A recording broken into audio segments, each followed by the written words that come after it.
Marcus didn't notice the first whisper. It came from beneath his shoulder blade, just a tickle at first. A rash maybe, a nerve misfire. But then it spoke again, clearer this time, vibrating through his flesh like a tuning fork buried in meat. "We remember," he froze. The voice wasn't in his ears. It was inside him, inside his skin. He pressed his fingers to the spot. It pulsed. Not with blood, but with memory. A drowning, a scream, a child's final breath trapped in a locked freezer. He vomited. The taste of rust and milk lingered. That night, he dreamt of suffocating in a grain silo. He woke choking on dust. Marcus was a medical illustrator. He knew the body, he knew its limits, but his own had begun to betray him. The whispers spread. His thighs, his neck, the soles of his feet. Each patch of skin carried a death. Not imagined, experienced. He began to cut. The first strip came from his forearm. He peeled it like fruit, revealing raw muscle beneath. The pain was divine, the silence afterward addictive. He placed the flesh in a jar of formaldehyde. It twitched. It screamed when the lights went out. He kept cutting. His apartment became a museum of agony. Jars lined the walls, each labeled with names he didn't recognize. The skin grew back faster than he could remove it, thicker, paler, veined with black. It pulsed with foreign heartbeats. It watched him, then came the mirror.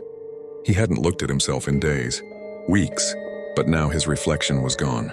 In its place, a wall of flesh stitched with mouths. They whispered in unison, "You are the archive.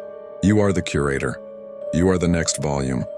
He found a letter tucked inside an old anatomy book, dated 1893, signed by Dr. Elias IV. The mnemonic Dermis is not metaphor. It is organism. It feeds on memory. It preserves trauma. It spreads, Marcus understood. The skin was not his, it was collective. A sentient library of suffering, and he was its vessel. He tried to burn it. The fire screamed, the skin laughed. It sealed the wounds instantly, growing thicker, hungrier. His body no longer obeyed him. His limbs moved without command. His mouth whispered names he'd never heard. His eyes saw deaths that hadn't happened yet. Visitors came, not people. Things wrapped in patchwork flesh, faceless, silent. They touched him, they listened. They left pieces behind.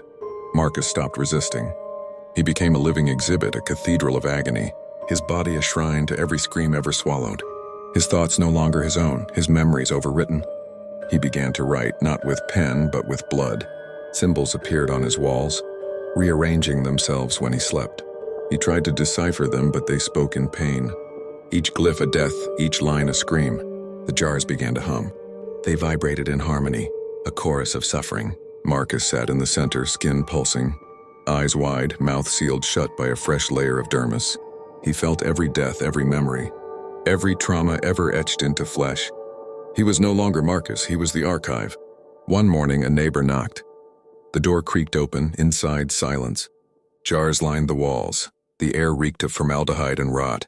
In the center of the room, a single strip of skin twitched on the floor. It whispered, "We remember. Now you will too. You already do."